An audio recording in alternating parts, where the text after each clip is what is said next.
नाम तो सुना ही होगा, बिहार का एक ऐसा जिला जहां शादियों में चिकन के साथ लिट्टी ना मिलने पर गोलियां चल जाती हैं और मछली के मुंडे के लिए लाठियां चल जाती हैं। जी हां, ये बिहार का वही जिला है जहां मुर्गे की मौत का बदला लेने के लिए अंधाधुंध फायरिंग और बमबारी हो जाती है। ये वही गोपालगंज है जहां हर साल बाढ़ का पानी 100 से ज़्यादा गाँवों में सेंचुरी मार जाता है।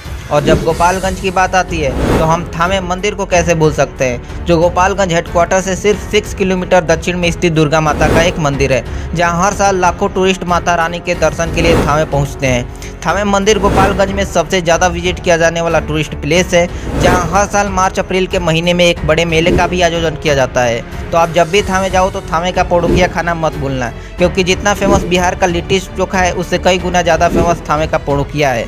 तो आप जब भी थामे जाएं पोड़ुकिया जरूर खाएं। इसके अलावा भी गोपालगंज में कई सारे टूरिस्ट प्लेस हैं। ये तो अभी ट्रेलर है, पिक्चर तो अभी बाकी है मेरे दोस्त। श्री पीताम्बरा पीठ मंदिर, जिसे बगलामुखी भी कहा जाता है, माँ पीताम्बरा पीठ मंदिर की नींव मार्च 2007 में रखी गई थी, जो 5 सालों में बनकर तैयार हुई। इस मंदिर की पॉपुलैरिटी का अंदाजा आप इस बात से लगा सकते हैं कि पहला माँ पीताम्बरा पीठ का मंदिर असम कामाख्या में स्थित है, दूसरा माँ पीताम्बरा पीठ का मंदिर दतिया मध्य प्रदेश में स्थित है, और तीसरा माँ पीताम्बरा पीठ का मंदिर, जिसे हम बगलामुखी के नाम से भी जानते हैं, गोपालगंज से 16 किलोमीटर दूर कुचायकोट के नया टोला में स्थित है। यहाँ भी लोग दूर दूर से दर्शन के लिए आते हैं। दिघवा दुबौली गोपालगंज से 40 किलोमीटर दक्षिण पूर्व में स्थित है, जहाँ पिरामिड के आकार के 2 टीले पाए गए थे। कहा जाता है कि ये टीले चेरोचाई की कृतियाँ हैं। यह चेरो से एक आदिवासी जाति है, लेकिन अब गंगा के दक्षिण के पहाड़ियों में निवास करती है। लोग पिरामिड को देखने के लिए इजिप्ट जाते हैं और हमारे गोपालगंज जिले में ही पिरामिड मौजूद है। यहाँ भी लोग दूर दूर से इन पिरामिड्स को देखने के लिए आते हैं। हुसेपुर गोपालगंज से लगभग 24 किलोमीटर उत्तर पश्चिम में स्थित है। ऐतिहासिक रूप से इस गांव का भी काफ़ी महत्व है, क्योंकि यहाँ हथुआ के महाराजाओं द्वारा बनाया गया किला मौजूद है। किले के पूर्व में 14 छोटे टीले हैं, जो उस स्थान को दर्शाते हैं जहाँ उस परिवार के एक सदस्य वसंत शाही की पत्नी ने अपने 13 दासियों के साथ मृत पति का सर गोद में पकड़कर आत्मदाह कर लिया था। हथुआ के परिवार के सदस्य आज भी उस टीले की पूजा करते हैं। लकड़ी दरगाह गोपालगंज हेडक्वार्टर से 14 किलोमीटर दूर स्थित है। जैसा कि नाम से पता चल रहा है, इसका नाम एक मुस्लिम मकबरे से लिया गया है। मकबरा शाह अर्जन नाम के एक मुसलमान संत का है, जो पटना के रहने वाले थे। ऐसा कहा जाता है कि वह उस जगह के एकांत से आकर्षित थे और उन्होंने 40 दिनों का एक चिला या धार्मिक चिंतन किया था। उन्होंने एक धार्मिक प्रतिष्ठान भी स्थापित किया, जिसे सम्राट औरंगजेब ने संपन्न किया। संत की पुण्यतिथि हर साल रबी उस्तानी की 11 तारीख को मनाई जाती है, जो एक बड़े भीड़ का आकर्षण बनती है। हथुआ राज गोपालगंज से लगभग 20 किलोमीटर दूर स्थित है।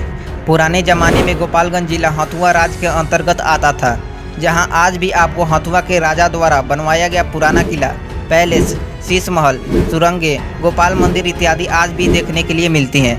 हथुआ जाने के बाद आप यकीन मानिए, आपको राजा महाराजाओं की ठाट बाट की झलकियाँ आज भी देखने के लिए मिलेंगी। और आज भी हथुआ राज हथुआ के राजा की उत्तराधिकारी की देखरेख में है, जिनके पास आज भी अंग्रेजों के ज़माने की गाड़ियों का कलेक्शन है। हथुआ के गोपाल मंदिर के सामने एक तालाब है, और ऐसा कहा जाता है कि महारानी राजमहल से सुरंग के द्वारा तालाब तक पहुंचती थी, जहां से वह स्नान करके गोपाल मंदिर में पूजा करती थी। तालाब के पास वह सुरंग आज भी मौजूद है, और कई लोगों का तो ये भी कहना है कि गोपालगंज का नाम इसी गोपाल मंदिर के नाम पर रखा गया था। हनुमान मंदिर, यह मंदिर गोपालगंज से लगभग 16 किलोमीटर दूर बेलवनवा कुचायकोट में स्थित है। यह मंदिर गोपालगंज का सबसे ऊंचा मंदिर है। यह गोपालगंज में स्थित 100 फीट ऊंचा हनुमान मंदिर है। इसे भी देखने के लिए दूर दूर से लोग आते हैं। सबिया हवाई अड्डा, जी हाँ दोस्तों, आप लोग सोच रहे होंगे कि एयरपोर्ट भी कोई घूमने की चीज़ है। चलिए मैं आपको बताता हूँ। यह एयरपोर्ट इसलिए इंटरेस्टिंग हो जाता है क्योंकि यहाँ प्रेजेंट टाइम में किसी भी फ्लाइट का आवागमन नहीं होता है। आप एयरपोर्ट के रनवे पर जाकर पिकनिक मना सकते हैं, साइकिल चला सकते हैं, गाड़ी चलाना सीख सकते हैं, और आप इस एयरपोर्ट की हिस्ट्री जानेंगे तो अपने आप को वहाँ जाने से रोक नहीं पाएंगे। इसे defence ministry of British India government यानी अंग्रेज़ों द्वारा हथुआ राज की मदद से 1868 में बनवाया गया था।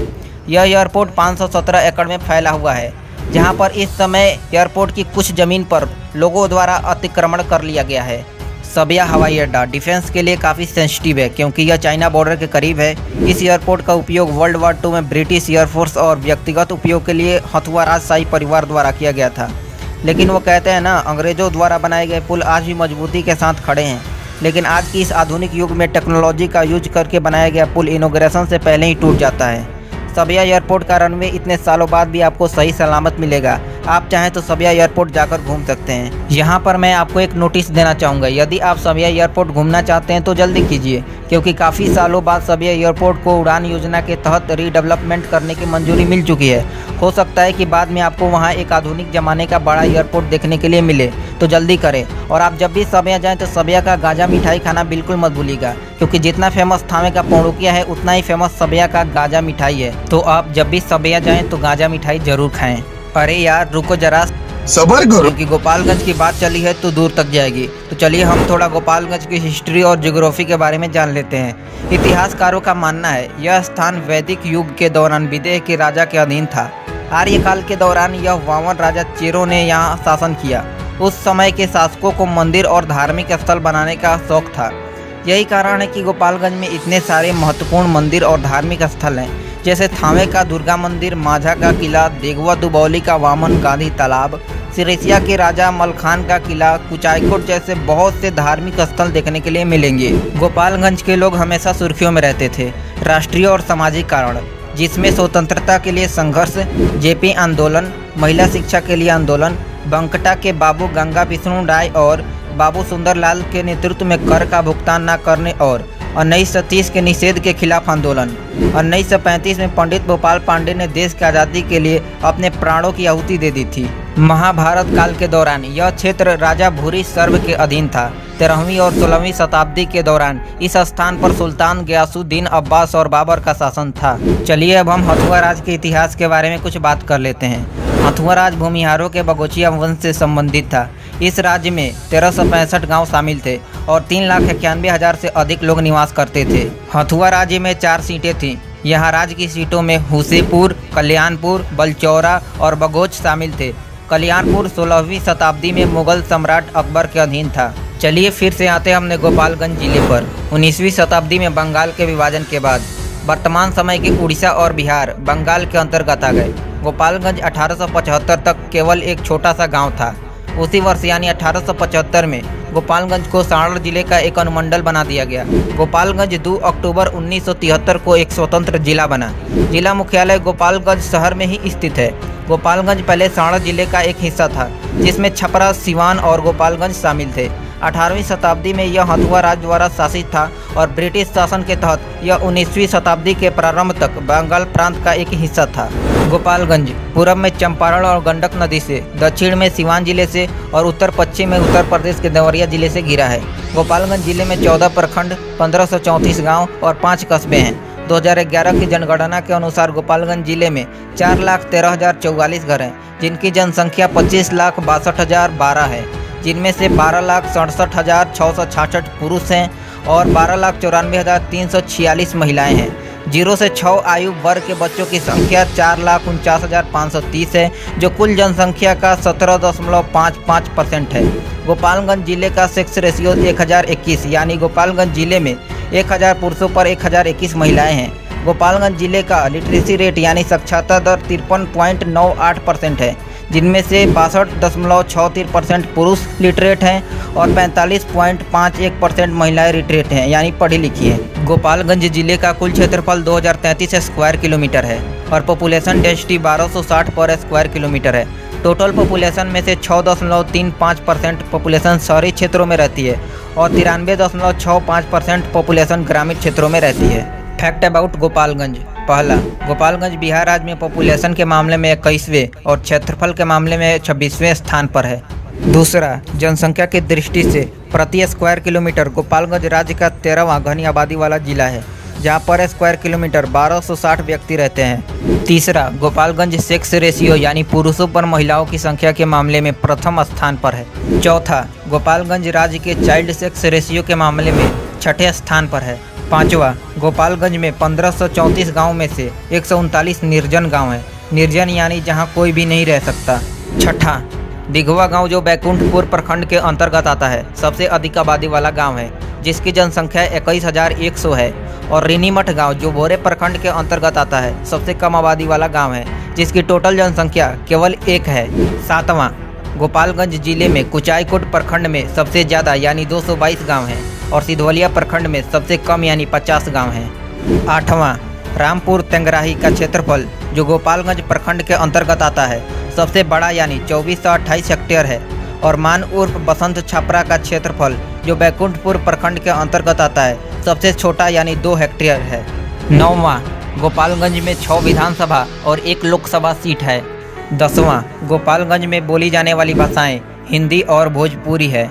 11वां, गोपालगंज में प्रमुख रूप से मनाए जाने वाले त्यौहार नवरात्रि, सरस्वती पूजा, रामनवमी, शिवरात्रि, होली, दीपावली, ईद, छठ पूजा इत्यादि त्यौहार शामिल है। गोपालगंज की पर कैपिटा इनकम यानी प्रति व्यक्ति आय 19,989 रुपये है। गोपालगंज का सोर्स ऑफ इनकम कृषि है, जहां मुख्य रूप से धान, गेहूं, मक्का, सरसों, गन्ना, दलहन आदि की खेती की जाती है।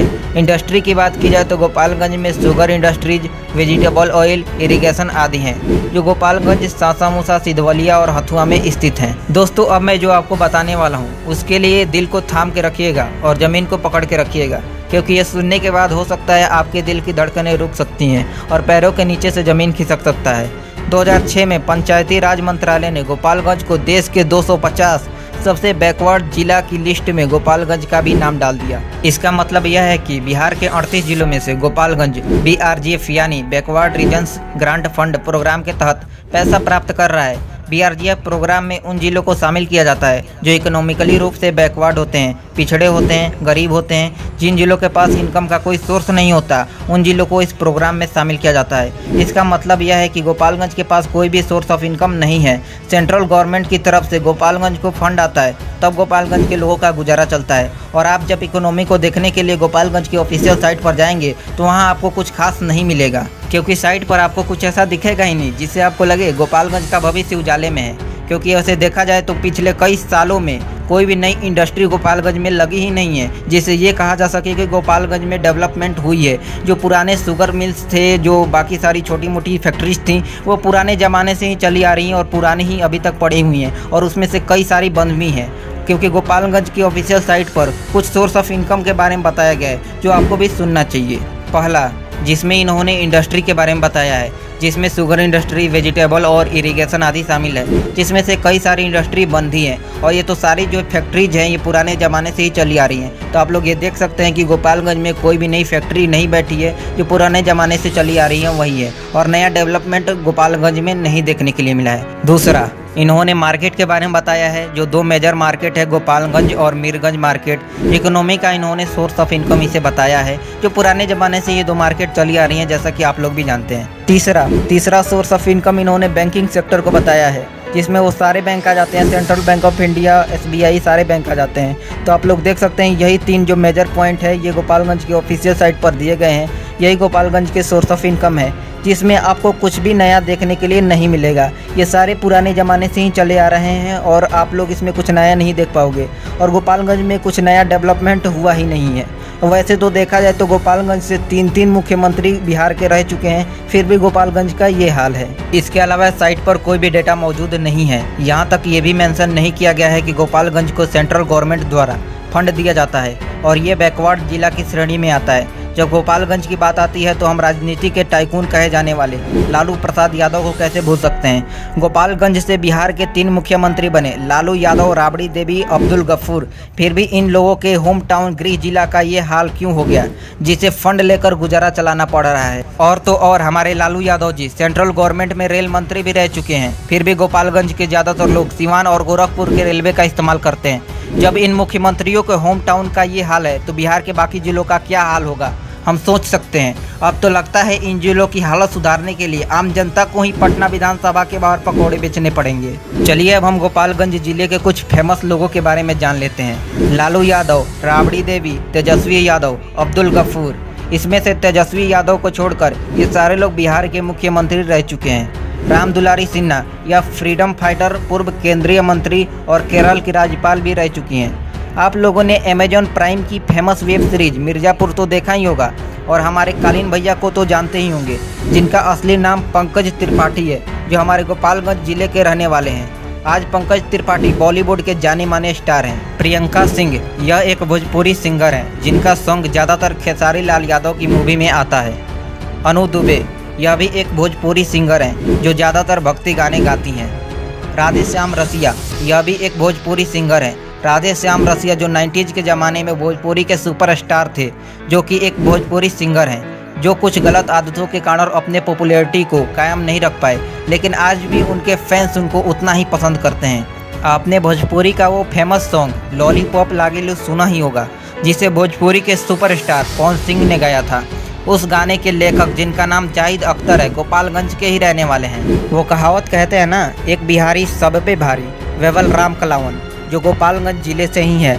वेवल राम कलावन जो सेशल्स के राष्ट्रपति बने हैं। वेवल राम कलावन के दादा बिहार के गोपालगंज जिले से थे, जो सेशल्स में जाकर बसे थे। उनके पोते यानी वेवल राम कलावन आज सेशल्स के राष्ट्रपति बने हैं। शिल्पी राघवानी गोपालगंज की अपकमिंग स्टार हैं, जो इंस्टाग्राम रील्स और बाकी सारे सोशल मीडिया प्लेटफॉर्म पर काफ़ी पॉपुलर हैं। अब इन्हें तो भोजपुरी फिल्मों से भी ऑफर आ रहे हैं और ये एल्बम सॉन्ग भी कर रही हैं। आपका इस वीडियो के बारे में क्या राय है, हमें कमेंट बॉक्स में ज़रूर बताएं। और अगला वीडियो आप किस जिला पर देखना चाहते हैं, ये भी हमें कमेंट बॉक्स में ज़रूर बताएं। वीडियो पसंद आए तो वीडियो को लाइक मारो, शेयर मारो और चैनल पर नए हो तो यार सब्सक्राइब मारो।